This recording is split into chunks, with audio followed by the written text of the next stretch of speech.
dès le ventre de sa mère. Il s'agit de Samuel. La Bible nous dit que Samuel était quelqu'un de différent, en ce sens que sa maman avait désiré avoir un enfant, alléluia.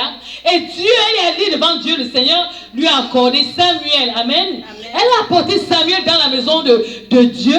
Elle est venue le laisser au prophète Élie qui avait prié pour elle, disant, voici l'enfant, tu te rappelles la femme qui pleurait devant Dieu, c'est moi et voici l'enfant que Dieu m'a donné. Je le redonne à Dieu, alléluia. Donc Samuel était consacré. Samuel était l'exaucement d'une prière. Samuel était le cri d'une maman. Samuel était le cri de Dieu aussi, alléluia. Parce que Samuel, plus tard, on va se rendre compte que Samuel est un serviteur de Dieu. Amen. Donc cet enfant consacré-là va grandir dans la maison de Dieu, va grandir à côté des personnes qui ne craignent pas Dieu, va grandir à côté des hommes qui bafouent la parole de Dieu, va grandir à côté des personnes qui s'en foutent de Dieu, va grandir à côté des personnes. À leur époque, on faisait des sacrifices, alléluia, et des gens qui méprisaient le sacrifice de Dieu, va grandir à côté des personnes qui n'avaient rien à foutre avec Dieu. Et c'est dans cette atmosphère que Dieu va permettre que notre jeune Samuel grandisse. Alléluia. Peut-être tu te dis, ah, moi je ne peux pas servir Dieu. Oh, en notre temps, si les situations sont difficiles, les situations sont compliquées, j'ai une bonne nouvelle pour toi. Samuel, alléluia. Samuel était dans une génération comme cette génération où on avait tout de bouleversé. Ces bouleversements n'étaient pas seulement dehors, les bouleversements étaient dans la maison de Dieu. Alléluia. Parce que c'est là-bas que les abominations se vivaient. Les fils d'Élie faisaient n'importe quoi avec le sacrifice de Dieu. Amen. Et c'est là que Dieu va permettre justement que notre merveilleux Samuel puisse grandir. Alléluia. Alléluia. Je vais te dire, j'ai une bonne nouvelle pour les jeunes qui sont au milieu de nous. Peut-être tu regardes, tu dis, et moi alors, j'ai une bonne nouvelle pour toi. Dieu t'a qualifié, amen. Amen. Dieu t'a choisi, amen. Amen. Dieu a fait de toi quelqu'un de particulier pour porter sa parole en ce moment. Peut-être tu n'es pas né comme Samuel dans une maman consacrée qui avait désiré l'enfant, mais tu as entendu la parole de l'Éternel et c'est Jésus-Christ qui qualifie. Alléluia. Amen. Il a payé le prix afin que toi tu sois qualifié pour servir Dieu. Donc voilà l'enfant qui est bien élevé, l'enfant qui ne va pas être dans le monde, l'enfant qui va se soucier de Dieu. Amen. Amen. Pendant que cet enfant est donc dans la présence de Dieu, en train de se soucier de Dieu, Dieu va avoir soif. Amen.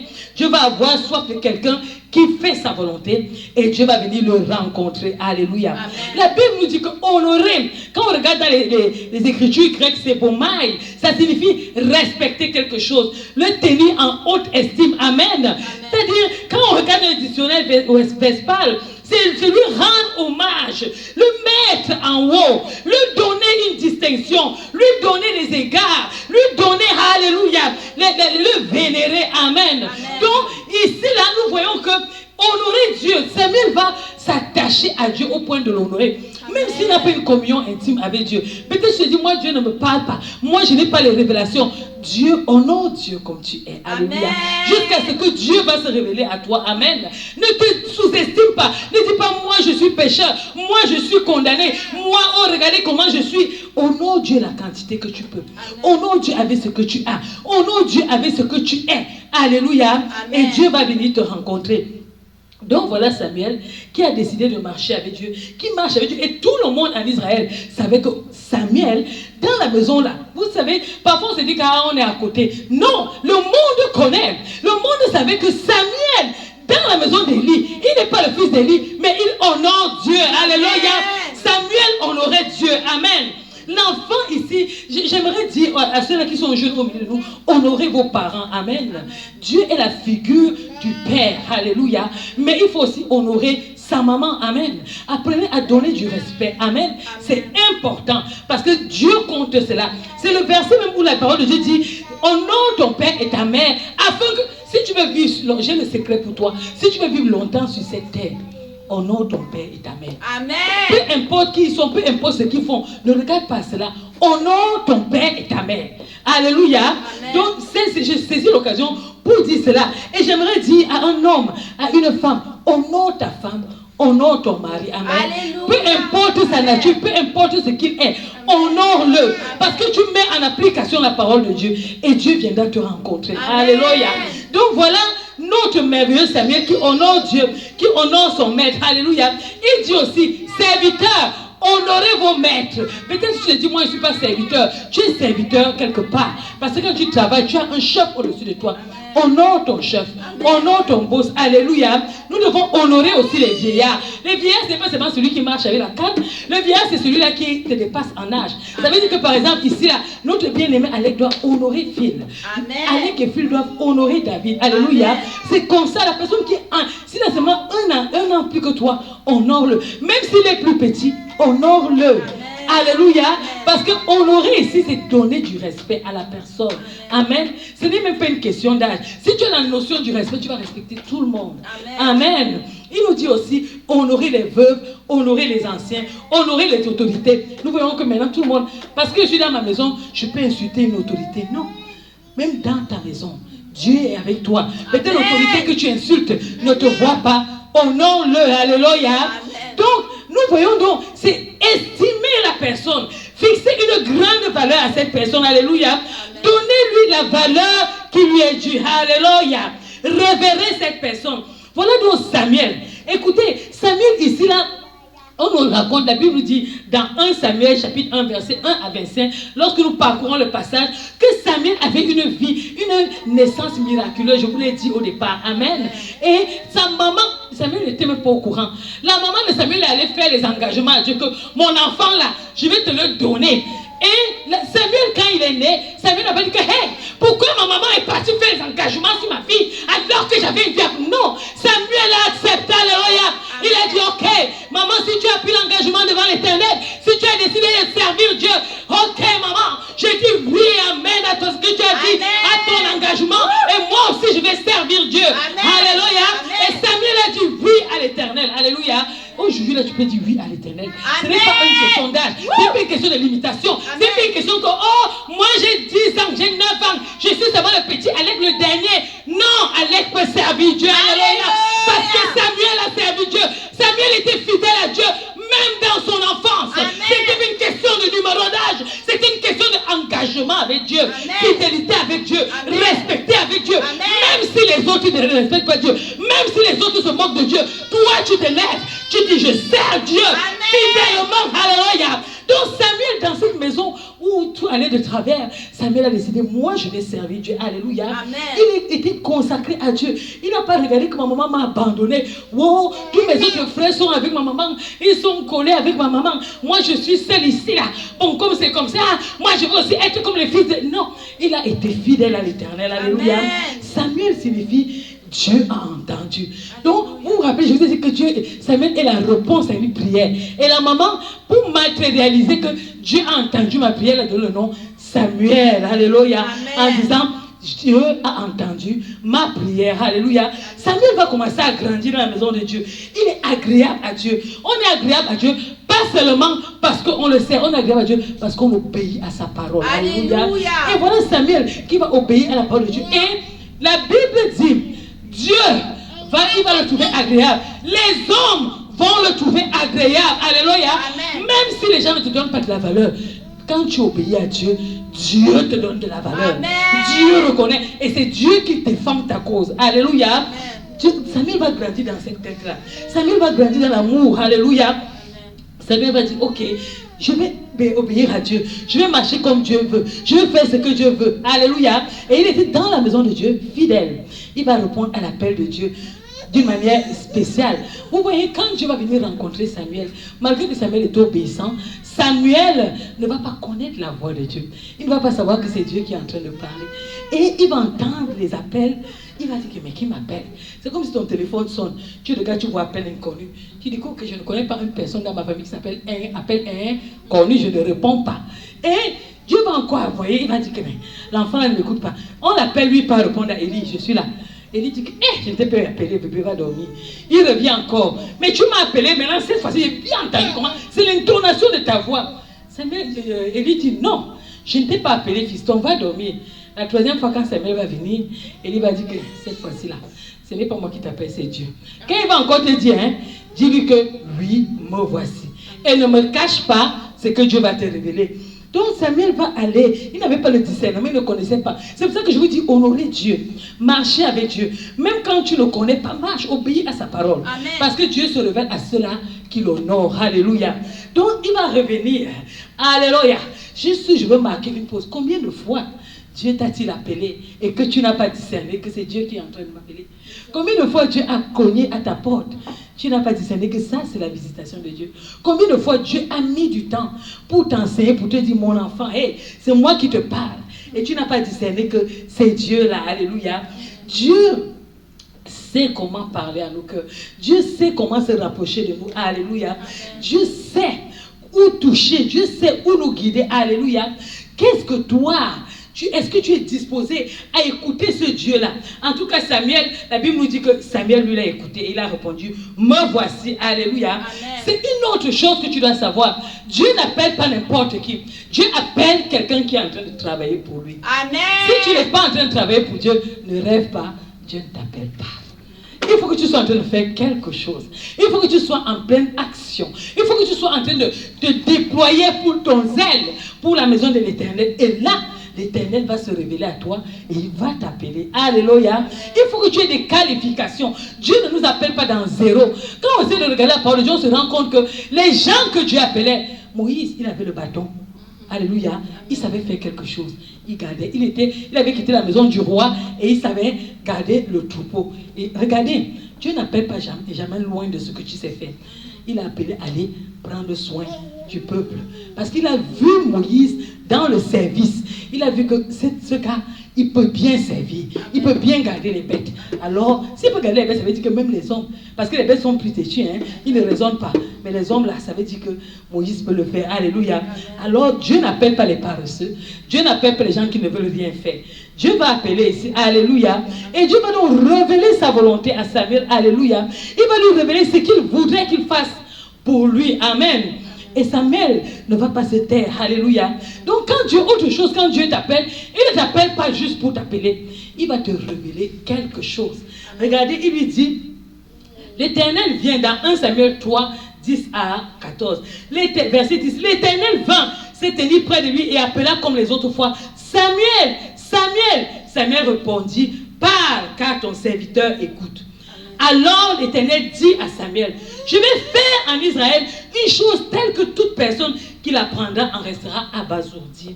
Ce jour-là, j'accomplirai vis-à-vis d'Élie tout ce que j'ai prononcé contre sa famille. Je commencerai et je finirai. Et je lui ai déclaré, je vais punir sa famille pour toujours. En effet, il avait connaissance du crime par lequel ses fils se sont maudits et il ne leur a pas fait des reproches. Alléluia. Un petit bébé qui est dans ta maison. Comme tu n'obéis pas à Dieu, Dieu va se servir du petit bébé. Il va partir dire, ok, enfant, c'est toi que je vais utiliser et je vais punir ton autorité. Alléluia. Voilà comment Dieu va venir parler. Quand Dieu t'appelle, il ne t'appelle pas comme ça. Il t'appelle et il a quelque chose à te dire. Il t'appelle et il vient te révéler sa volonté. Alléluia. Samuel donc va avoir cette révélation et puis il va partager avec. Ce qui m'intéresse, ce n'est pas la révélation. Ce qui m'intéresse, c'est Samuel. Qui est Samuel? On se rend compte que la Bible nous dit que Samuel a servi Dieu pendant 80 ans. Wow. Imaginez, dans 76 ans, dans la vieillesse, Samuel servait toujours Dieu. Amen. Il était fidèle. En fait, il est mort en servant l'Éternel. Alléluia. Samuel a témoigné la foi. Alléluia. Il est cité dans le livre d'Hébreux comme les héros de la foi. Amen. Samuel avait plusieurs casquettes. Lorsqu'on regarde Samuel, on dit qu'il était appelé voyant. Dans 1 Samuel 9, versets 6 à 11, il était prêtre, il avait la casquette de prêtre aussi. Il était juge en Israël. Samuel était prophète. Samuel avait toutes ces dignités-là. Et il servait Dieu. Imaginez-vous, toi seul, tu es juge. Toi seul, tu es prophète. Toi seul, alléluia, tu es le voyant d'Israël. Tu es le prêtre. Le prêtre ici, c'est le sacrificateur. Est-ce que vous vous rendez compte? Toi, tu fais seulement une chose, tu commences à te plaindre. Mais Samuel avait 1 milliard de choses qu'il faisait pour Dieu et il était fidèle à toutes ces choses. Alléluia. Très important. Dans la parole de Dieu, il nous l'a dit. Amen. Dans 1 Samuel 3, 20. Et c'est lui qui est la première personne qui a oint le roi en Israël. Alléluia. C'était Samuel. Amen. Amen. Donc Dieu a utilisé Samuel qu'il était roi. Écoutez donc, comment on va donc savoir que Samuel est un sacrificateur? On se rend compte par les vêtements que Samuel portait, que Samuel était sacrificateur. Alléluia. Amen. Samuel était aussi un homme de prière. Alléluia. La Bible nous dit dans 1 Samuel chapitre 2, verset 18, et chapitre 10, verset 8, que Samuel était un homme de prière. Alléluia. Amen. Comment connaît-on les activités que Samuel était juge? Si tu ouvres la Bible, dans 1 Samuel chapitre 7, verset 15 à 17, tu vas te rendre compte que Samuel avait un caractère royal. Samuel était juge en Israël et on dit qu'il était juge toute sa vie. Alléluia. Amen. La Bible nous le dit. Alléluia.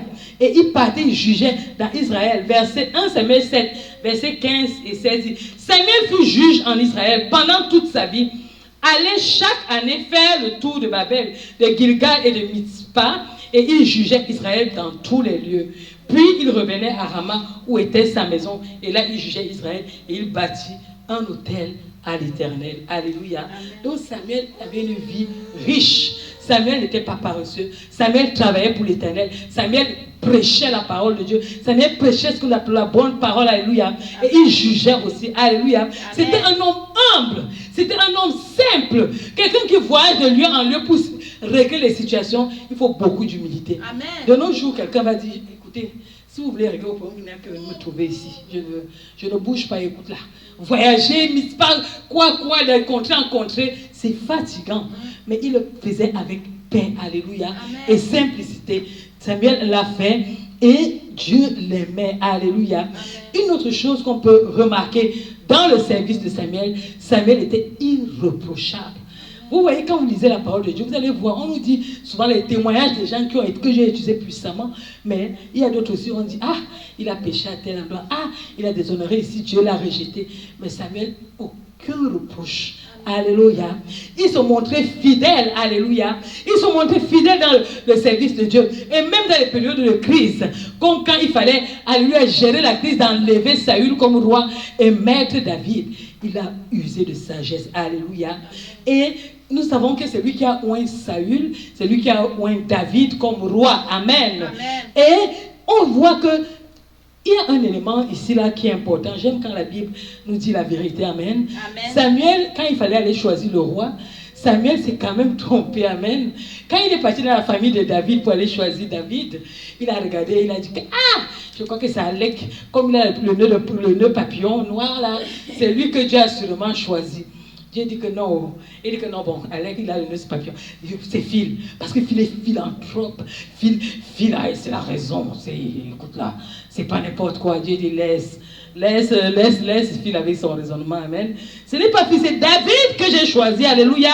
C'est celui-là qui est dans la brousse, celui-là qui est méprisé, celui-là qu'on rejette, celui-là qu'on regarde, dit, hey, il sent la bouse, il sent la nourriture des brebis, il est toujours en brousse, il est négligé, il aime les bagarres, il aime tuer les lions. Dieu dit que c'est lui-là, il a mon cœur. C'est celui-là qui a mon cœur, alléluia. Donc, un homme spirituel peut se tromper. Samuel, ici, on se rend compte que Samuel était aussi un être humain.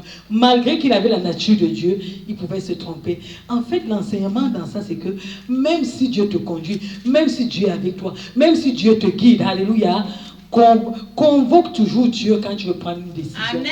Parce que tu peux te tromper. Amen. Donc, c'est un peu ça. J'aimerais revenir à autre chose avec toi. Amen. Nous avons vu Samuel, mais il y a une autre personne qui est aussi née comme Samuel. Et les anges, lui, c'est même pas la maman qui allait chercher, c'est les anges qui sont venus rencontrer ses parents pour lui dire, ton enfant là est un enfant spécial, alléluia. Et c'était la maman de Salomon. Et Salomon va être oint dès le vent de sa naissance, comme Samuel. Salomon va naître, sauf que Salomon aura une vie un peu mondaine. Salomon sera juge en Israël aussi, mais pendant 20 ans. Mais Salomon va aller épouser une mondaine, une femme qui ne craint pas Dieu, une femme philistine, une femme qui va tuer son ancien, une femme qui va l'amener à la perdition, une femme qui sera la cause de sa mort. Salomon, on ne nous parle pas de comment Salomon honorait Dieu. On ne nous parle pas des temps de prière de Salomon. On ne nous parle pas des temps de consécration de Salomon. Donc tu peux dire, ah moi, j'ai cru en Dieu, j'ai l'onction, j'ai le baptême du Saint-Esprit. Quand je prie, la maison tremble. Mais si tu ne cherches pas Dieu dans la vérité, mais si ta vie est une vie mondaine, et si ta vie est éloignée de Dieu, et si ta vie, alléluia, est tortueuse, l'Éternel va te rejeter. Amen. Samson a été rejeté parce qu'il a vendu, il a pris l'onction, il a pris les choses qui avaient de la valeur, il a pris ça comme la légèreté. Il jouait, je vais pas coucher avec elle, je vais faire ceci, je vais faire... Il ne consultait pas l'Éternel, il n'avait pas les mêmes qualités que Samuel. Amen. Pourtant, il était quelqu'un qui était appelé à faire de grandes choses, qui était juge en Israël, mais il était incompétent spirituellement. Il n'était pas un homme qui avait une communion avec Dieu. Alléluia. J'aimerais amener à côté de notre Samuel une autre personne qui avait un caractère, qui était mi-figue et mi-raisin. David. David aimait Dieu. David servait Dieu. David avait le cœur selon Dieu. David, quand il péchait, il revenait à l'Éternel. Mais David aimait les femmes. David avait un péché qu'on n'arrivait pas à enlever. Il faisait tout, oui, j'aime Dieu, il danse, il chante, il fait tout. Mais quand il s'agissait des femmes, David tombait. Ici, c'est pour te montrer que tu peux servir Dieu de tout ton cœur. Tu peux aimer Dieu. Tu peux même consacrer. Tu peux chanter et faire n'importe quoi. Mais si tu ne fais pas attention à tes pas, si tu ne laisses pas Dieu bâtir ton caractère, assurément, tu vas te perdre. Assurément, tu vas être détourné de ta mission. Amen. Si tu laisses des petits péchés qui se baladent dans ta vie, ça va te permettre de tomber. Par contre, à côté de ces personnes, il y avait une autre personne qui est née. La Bible nous dit qu'il n'avait pas, sa beauté ne frappait pas les regards. Il était simple. Il est né dans l'étable. Il n'est pas né dans les toits étables. Les bébés naissent ici, là, dans les hôpitaux. Sa maman est partie la coucher. Imaginez-vous, hein, les brebis là. Quand tu pars dans une ferme, l'odeur n'est pas agréable. Mais maintenant, où les animaux dorment, c'est sûr que c'est pas parce qu'ils font pipi, ils font caca là, la nuit, ils ne sortent pas. Et c'est là que le Seigneur Jésus est né. Alléluia. Il est né à cet endroit-là. Et sa vie est un exemple. Même son enfance est un exemple pour nous. À 12 ans, Jésus était au temple en train d'enseigner les grands. Amen. Jésus n'était pas au temple en train de jouer. Alléluia. C'était quelqu'un qui cherchait vraiment Dieu. Il pouvait être Dieu pouvait être en lui, mais il pouvait refuser parce que les autres avaient été loin de le ventre de leur maman, mais ils se sont détournés de Dieu. Mais Jésus, alléluia, amen. Jésus était dans la simplicité. Il allait au temple, alléluia. Amen. Il a attendu le temps que ça a pris. 30 ans plus tard, il allait pour se faire baptiser chez Jean. Malgré que la plénitude de la divinité habitait en lui, il est parti. Il a dit à Jean, baptise-moi, parce que c'est comme ça que les choses doivent faire. Je reconnais ton autorité. Amen. Alléluia. Je reconnais que c'est toi avant moi. Je reconnais que c'est toi qui prépares le chemin. Je reconnais que c'est toi que Dieu a désigné. Baptisons-moi. Alléluia. Amen. Et les signes qui devaient accompagner son baptême ont été manifestés. Et nous voyons Jésus. Jésus qui était Dieu personnifié, marcher dans la simplicité. Aller chez des pauvres, aller chez des malades, aller chez des aveugles, aller chez des gens qui ont la lèpre. À l'époque, quand tu avais la lèpre, quand tu marchais, tu avais quelque chose, tu disais, lépreux, lépreux. Et les gens fuyaient. Alléluia. Jésus est allé chez ces personnes-là. Jésus est entré chez des personnes que les hommes jugeaient personnes de mauvaise vie. Jésus est allé là-bas, alléluia. Amen. Quel est le service? Comment tu honores Dieu? Jésus est allé chez ces gens-là, pas pour se remontrer, mais pour faire la différence, pour amener l'amour de Dieu, pour amener la grâce de Dieu, amen. Pour amener, alléluia, la puissance de Dieu, pour délivrer les captifs, pour apporter la guérison, pour apporter la transformation, pour toucher, alléluia, pour transformer.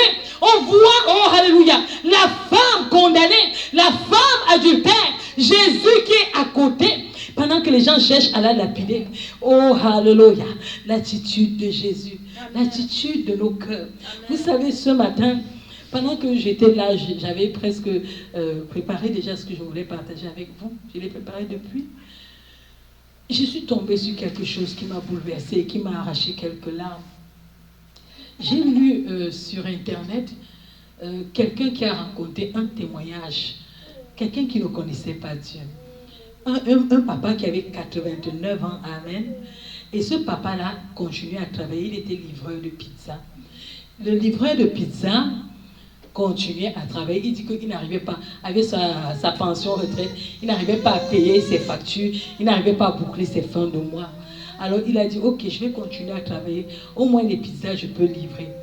Ce qui va marquer la vie de cet homme, c'est là que je vais en venir. Peut-être que tu n'as pas écouté tout ce que j'ai dit, mais ce que je suis en train de dire, écoute attentivement. Parce que c'est là le cœur, c'est là le sucre de mon message. Amen. Ce vieux papa, lorsqu'il allait livrer sa pizza, il faisait « Bonjour, alors voici votre commande. Ah, bon appétit, allez, passez une bonne journée. » Et il partait, alléluia, juste quelques éléments de politesse, pas beaucoup. Il allait livrer au point où il y a des gens qui ont commencé à dire à la pizzeria là que écoutez, ce que nous on veut, c'est seulement le livreur là, alléluia. Ne nous envoyez plus, je ne veux pas les petits jeunes qui viennent là. Envoyez-moi le vieux papa là de 89 ans. C'est lui qui est mon livreur. Amen. Et chaque fois qu'il partait entrer, c'était comme s'il amenait une bouffée de joie. Alléluia. Il amenait une bouffée de paix. Il avait des bonnes manières. Tu te sens, ton repas, tu te sentais roi. Amen. Quand le vieux papa te sert, tu te sens roi, tu te sens princesse. Il te fait les coupettes, il te dit voilà ton repas. Les poupouines, les gens, il donnent les poupouines. Qu'est-ce que je peux donner à ce papa pour ce qu'il fait? Et son attitude, son caractère, sa manière de servir vont attirer la grâce de Dieu. Amen. La Bible dit, quand les voies d'un homme plaisent à l'Éternel, il dispose favorablement même ses ennemis. Alléluia. Vous ne pouvez pas imaginer, voilà quelqu'un qui n'a pas votre Dieu, qui n'a pas votre Jésus, qui n'a pas le Saint-Esprit, mais qui sert avec son cœur, qui sert avec tout ce qu'il a. Amen. Malgré son âge, il n'a pas regardé à son âge, il servait dans cette maison. Amen. Alors il allait livrer sa pizza. En temps de corona, les gens disaient qu'on veut ce papa-là. En temps de corona, où tout le monde reste à la maison, le papa sortait pour aller livrer les pizzas. Quelqu'un a été touché. Il dit que ça ne peut pas rester comme ça. C'est sûr qu'il avait déjà créé un petit lien d'amitié. Quand il venait, c'est sûr que... Vous savez quand quelqu'un frappe. Quand il frappe, ça c'est maman. Quand il frappe, ça c'est Phil. Quand il frappe, ça c'est Amoré. Quand il frappe, ça c'est Stéphanie. Comment tu sais? Par la manière de faire. Alors c'est sûr que peut-être je ne suis pas le livreur, mais j'imagine que quand ce livreur venait faire tac tac, il savait que ça c'est le livreur. Alléluia. Amen. Et il venait avec paix, il venait servir. Une famille a observé le livreur, a poursuivi le livreur, a filmé le livreur, a dit que cette fois-ci, on ne va pas louper l'occasion. Ah, c'est le temps de le bénir. Il a 89 ans. Non, on va le bénir. Ils ont dit, écoutez, faisons une cotisation, comme je ne sais pas, vous connaissez votre truc qu'on fait sur Internet là. Quand vous dites que bon, maintenant chacun peut cotiser. Ils ont pris la vidéo, le livreur ne connaissait pas. Ils disent que, hey, voici notre livreur, regardez, il part livrer ici là. Regardez comment il dit, regardez comment il fait. Et les gens ont commencé à... En 3 jours, l'argent était 12 969. Ils ont cotisé, on dit que non, comme il est vieux là, on va lui faire une petite fleur. Il faut que dans sa vieillesse, on lui fasse quelque chose. Le livreur ne savait pas. 89 ans, Dieu te fait la fleur. Et le livreur était chez lui un jour. Les gens connaissaient déjà sa maison. La bonté, alléluia. À cause de ta bonté, les gens vont chercher ta maison. Amen. À cause de tes attitudes, les gens vont aimer venir chez toi. Les gens vont être en paix chez toi. Les gens vont se sentir bien avec toi. Les gens vont chercher ton Jésus. Alléluia. Amen. Celui-là, il n'avait pas besoin. Je crois que s'il avait Jésus, il aurait gagné beaucoup d'âmes. Amen. Voilà le livreur qui est chez lui. Cette fois-ci, le toc-toc, ce n'est pas lui.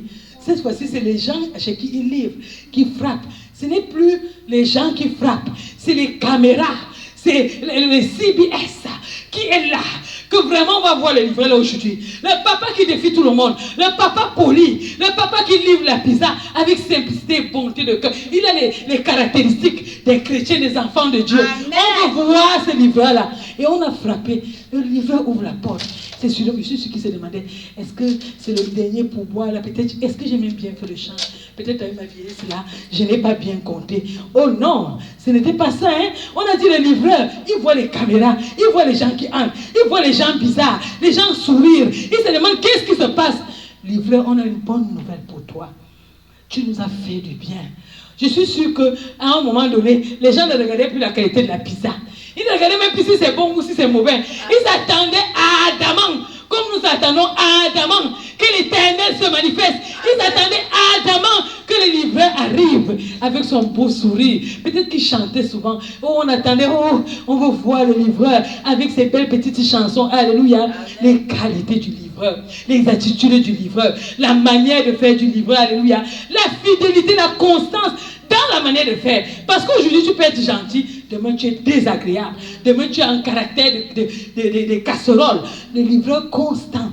Tu ne savais pas quand il souffre. Vous croyez qu'il n'avait pas de problèmes? Il avait. On a vu qu'il avait des factures à payer. Vous croyez qu'on ne l'insultait pas? Vous croyez que parfois ses petits-fils ne l'énervaient pas? Il avait tout ça. Mais il prenait tout ça dans le sac, il laissait. Lorsqu'il s'agissait de servir les autres, les livreurs se pliaient en quatre pour servir. Alors ils sont arrivés. On lui dit, livreur, écoute, aujourd'hui c'est $12,000. Alléluia. Notre pouvoir pour toi est égal à $12,000. Ton service nous a touchés. Ton service a touché les populations. Ton service a touché une nation. Et nous voulons être reconnaissants. Alléluia. Alléluia. Alléluia. Ça, c'est le service de quelqu'un qui s'est disposé à faire quelque chose. Ce service-là, Dieu te l'a donné. Alléluia. Est-ce que tu vas servir Dieu comme ce livreur? Alléluia. Avec Dieu, tu as même les grâces que ce que tu fais, tu peux avoir des retombées. Alléluia. Amen. Pour le livreur, c'était 12 000. Mais pour toi, la vie éternelle, oh, Amen. Tu l'as. Pour toi, alléluia, la protection divine, tu l'as. Pour toi, la délivrance, tu l'as. Pour toi, la paix du cœur, tu l'as. Pour toi, tu peux être écouté 24 sur 24. Pour toi, il y a des myriades d'anges qui sont là à ton service. Pour toi, Dieu dit, je donnerai même des nations pour toi qui le craignent. Est-ce que tu vas avoir, je ne te demande pas beaucoup aujourd'hui, est-ce que tu vas avoir l'attitude de ce livreur? Est-ce que tu vas décider enfin d'honorer Dieu? Est-ce que tu vas décider enfin de marcher comme Dieu veut? Est-ce que tu vas décider enfin de te détourner de tes orgueils, de tous les caractères, de toutes les choses qui te rendent abominable à l'Éternel et de marcher comme Dieu le demande? Il y a un moment où on dit ça va, ça en est assez. J'en ai marre de faire comme les autres. Je veux faire comme l'Éternel me demande de faire. Alléluia. J'aime l'histoire de ces deux aveugles. Il y avait la famine en Israël. Ils étaient là, ils souffraient. Oh, les gens maigrissaient. Les gens étaient déjà, ils se mangeaient bien leurs enfants. Ils ont dit que, vous savez quoi? On reste ici, on meurt. On part dans le camp des Philistins, on meurt. En tout cas, on ne va pas mourir pauvre. Les Philistins sont en face. Ils s'engraissent. Ils deviennent gros. Et ils nous menacent. On va aller mourir. Ils n'ont qu'à nous couper. Mais on va aller là-bas et on va manger. Ah, ils ne savaient pas qu'en allant comme ça, ils étaient les deux délivreurs d'Israël. Ils étaient les deux fers de lance. Ils étaient les deux personnes dont Dieu avait besoin. Leur foi là, c'était la foi qui allait renverser le camp. Alléluia. Amen. Ils sont partis, imaginez-vous deux. Ils marchent là. On part aujourd'hui, on meurt là-bas. Ah, c'est là-bas. La femme là, c'est celui qui a bien préparé. Aujourd'hui, là, on va manger ça. Ils ont mangé ça, amen. Ils ont mangé ça. Mais ils n'ont pas seulement mangé ça. Ils ont amené la victoire. Hey. Deux, pas 1000. Ils sont entrés, ils ont mangé, ils ont amené la victoire. Alléluia. Ils sont entrés, j'ai dit, il y a des Philistins là-bas. Il n'y a pas les Philistins. Nous, on a mangé. Regardez mes mains, regarde. Il dit qu'il a pris la sauce là. Le michoui. Regardez la viande. Il touche. C'est là que ceux qui avaient les grands costumes et les grands rois ont décidé de descendre de leur piédestal pour aller, alléluia. L'Éternel va porter la victoire. Deux personnes disposées, deux personnes qui ont changé l'attitude, changé. Ils ont dit qu'ils ne sont plus le grain de maïs. Ils ne seront plus picorés. Eux, ils sont les coqs. Ils n'ont pas regardé selon eux. Ils ont dit qu'on est dans la maison de Dieu. Hey, on sait le Dieu tout-puissant. On sait le Dieu qui est grand, qui tient toutes choses dans sa main. Nous changeons. On ne marche plus de cette façon-là. On est boiteux dans le camin d'Israël. On est faible avec Dieu. On ne connaît pas la direction. L'odeur là. L'odeur de la nourriture là va nous amener là-bas. On va mourir là-bas. Ils sont partis et ils ont gagné. Et toi aujourd'hui, est-ce que tu vas abandonner ta position pour venir servir Dieu? Est-ce que tu vas abandonner tes habitudes? Tu vas abandonner ton caractère? Tu vas abandonner ta manière de faire? Tu vas abandonner tes faiblesses? Tu vas abandonner tes justifications? Tu vas abandonner ta manière de concevoir les choses pour dire alléluia. Maintenant là, c'est le temps de l'Éternel. Je veux faire comme l'Éternel dit. Je veux obéir à l'Éternel. Je veux marcher avec Dieu. Je me tiens, alléluia. Même s'il ne m'a pas donné les grandes révélations de ce monde, de Corona, moi je veux marcher avec l'Éternel. Même si je ne connais pas où il est passé la dernière fois, je veux marcher avec l'Éternel. Même si j'étais le dernier des derniers, je me lève pour marcher avec l'Éternel. Parce qu'à l'Éternel, je suis victorieux. Avec l'Éternel, tout est possible. Est-ce que tu vas accepter cela? Est-ce que tu vas accepter cela? C'est la question que je te pose. La question à $1 milliard. La question qui a la vie éternelle. La question qui te conduit à être un homme extraordinaire. Amen. Alléluia. Amen. Il y avait un homme. C'est par ici que je vais finir. Un homme qui avait soif de Dieu. En ce temps-là, il y avait l'esclavage. Cet homme ne savait pas comment faire. Cet homme-là, il a dit, ça ne fait rien. Je vais continuer à chercher Dieu. Dans ma petite aveuglement, il est parti se mettre aux fenêtres. Et il a entendu parler de ce que toi tu connais, de ce que toi tu as vécu, du Saint-Esprit, de la sanctification, de la puissance de Dieu qui agit. Il a dit, hey, j'allais mourir sans connaître les choses là. Il faut que je cherche ça. Alors il essayait d'aller de lieu en lieu pour chercher. Il s'est rendu compte que ce n'était pas la bonne façon. Il a ouvert la Bible et il a découvert que l'acte 2 dit qu'ils étaient allés dans la chambre haute. Alléluia. Ils sont allés dans la chambre haute et ils ont cherché l'Éternel. Et ils ont prié au point où le ciel s'est ouvert. Le tonnerre a grondé. Le feu est descendu du ciel. Le feu s'est déposé sur la tête de chaque personne. On voyait le feu. Ce n'est pas les racontages. Ça veut dire qu'ici, à notre temps, quand on a les caméras là, on pouvait filmer le feu sur la tête. Amen. Alléluia. Amen. Et ils ont commencé à parler de nouvelles langues. Le Saint-Esprit a commencé à se manifester. La puissance de Dieu a commencé à se manifester. Alléluia. Ils sont devenus enflammés pour Dieu. Amen. Et leurs faiblesses sont parties. Alléluia. Amen. Est-ce que cet homme-là, il a entendu cela? Il a dit que ça c'est une réalité. Ça c'est proche de mon temps. Je vais aller comme eux. Il est parti, il a commencé à prier avec un groupe de personnes dans la rue de Azusa. Il criait à l'Éternel. Il cherchait l'Éternel. Ils appelaient l'Éternel. Ils chantaient les cantiques. En fait, ils faisaient tout ce qu'ils connaissaient qui était humain pour chercher Dieu, pour appeler Dieu. Et à un moment donné, alléluia, il y a un degré de prière qui ouvre le ciel. Il y a un degré de prière où Dieu ne peut pas faire silence. Il y a un degré de consécration, de recherche de Dieu qui fait que Dieu dit non, je dois descendre. Amen. Ça en est trop. Le feu est monté. Je crois que si on ouvrait nos yeux, on pouvait voir une colonne formée entre le ciel et la terre. À cet endroit-là, alléluia. Et le réveil a soufflé. Ça prend une personne qui dit que assez, c'est assez. Est-ce qu'on va continuer à venir s'asseoir et regarder les choses de manière à peu près, ou bien on veut vivre comme les Samuel, on veut vivre comme Jésus? Vous savez, on regarde Jésus comme l'excellence, mais je vais vous surprendre aujourd'hui. Il dit que si tu marches dans mes pas, tu vas faire plus que moi. Mais vous n'avez pas compris. Si tu marches dans les pas de Jésus, tu fais plus que Jésus. Est-ce que vous comprenez? Vous voyez le mystère qui est caché dans ça? Tu marches. Attends, c'est moi qui mets les empreintes. Il dit je suis le rocher. Il dit je suis le chemin, la vérité, la vie. Vous ne pouvez pas aller au Père par moi. Mais il dit que si tu marches dans mes pas, c'est-à-dire que si tu me suis, tu vas faire des choses plus grandes que moi. Est-ce que je ne sais pas si vous prenez conscience, hein? Quelqu'un, on dit qu'il est l'excellence. Mais il te dit que, hey, David, si tu marches dans mes pieds, tu vas faire plus que moi. Ça veut dire que si je suis A, tu vas être AX, plus. Est-ce que vous vous rendez compte? Ça veut dire que peut-être on ne connaît pas Jésus. Hein? Mes frères, tu marches dans ses pas, tu vas faire des choses plus grandes. Marcher dans ses pas, ce n'est pas juste, ce n'est pas marcher physiquement lui-même, c'est laisser Jésus entrer en toi. Alléluia. Il dit qu'il va te rendre capable de faire des choses plus grandes que ça. Amen. Est-ce que tu es décidé à honorer Dieu? Ou bien tu vas encore faire selon ta chair? Alléluia. Amen. Le parfait bonheur, le parfait bonheur,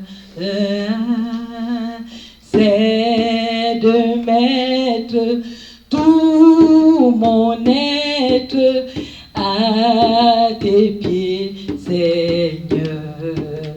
Le parfait bonheur,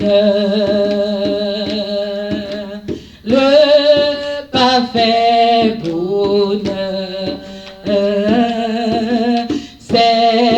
de mettre mon corps, mon âme, mon esprit à tes pieds, Seigneur. Le parfait bonheur, Seigneur, le parfait bonheur, c'est de mettre mon intelligence à tes pieds, Seigneur. Chantons le parfait bonheur, Seigneur, le parfait bonheur. C'est mettre quoi?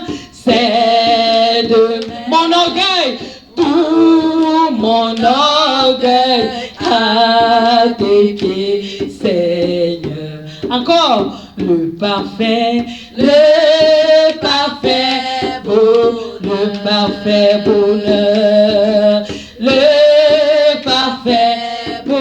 le parfait bonheur, oui, c'est de mettre tout mon être à tes pieds.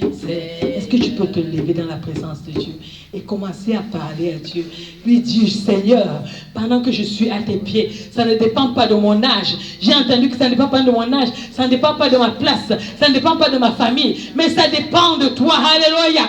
Et je veux être à ton service. Élève la voix vers Dieu. Il y a un jour où quelqu'un se décide à marcher avec le Seigneur. Il y a un jour où quelqu'un se décide à vivre ce que Dieu dit. Il y a un jour où quelqu'un se décide à faire la volonté de Dieu. Il y a un jour où quelqu'un se décide d'abandonner ses mauvaises voies pour faire la volonté de Dieu, pour dire à l'Éternel: me voici, fais de moi ce que tu veux. Alléluia. Ta volonté et pas ma volonté.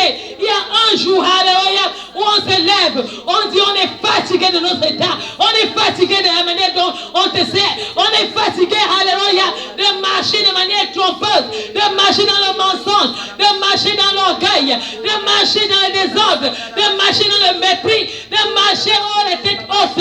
Aujourd'hui, nous voulons marcher dans l'humilité. Aujourd'hui, nous voulons être dans ton camp. Aujourd'hui, nous voulons faire ta volonté. Aujourd'hui, nous voulons te voir agir. Aujourd'hui, alléluia, je vais être ton ami intime.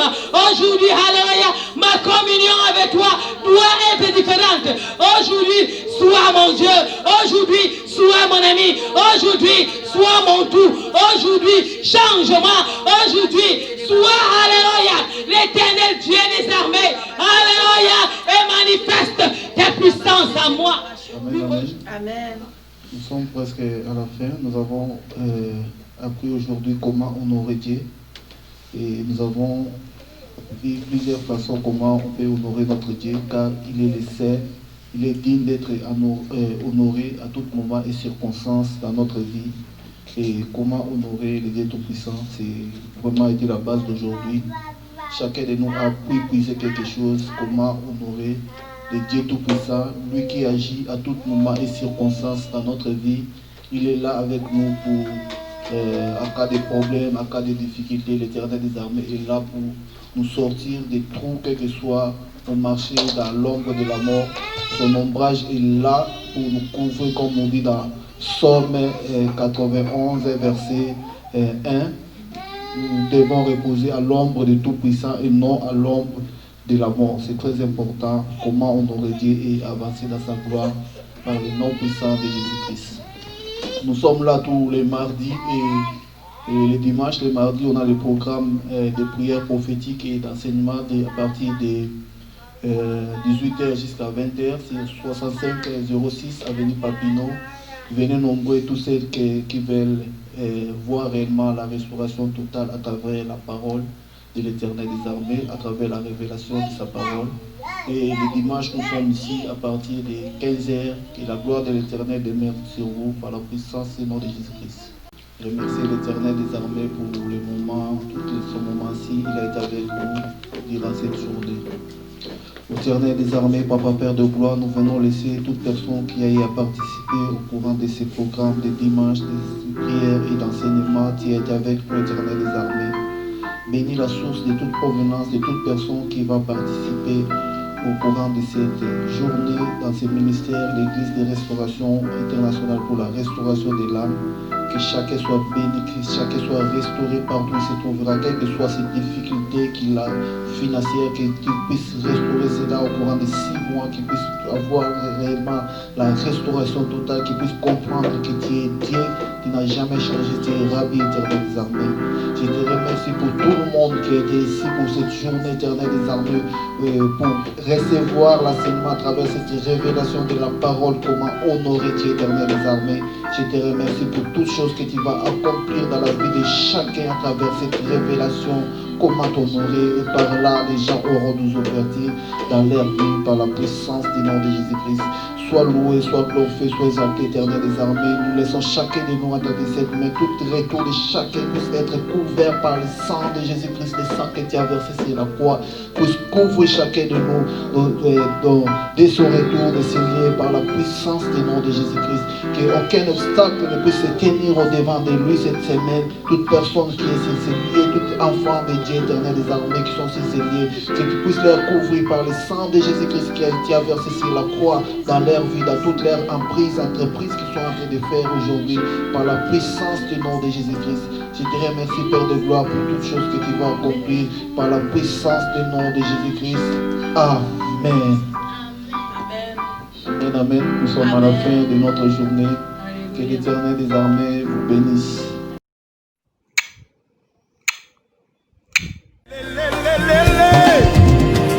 Quand l'ennemi vient me séduire, La porte est scellée. quand tu viens troubler mon âme, La porte est scellée. quand survient la tentation, La porte est scellée. scellée par le sang précieux. Le sang de l'agneau. Quand les soucis veulent m'envahir, La porte est scellée. et quand la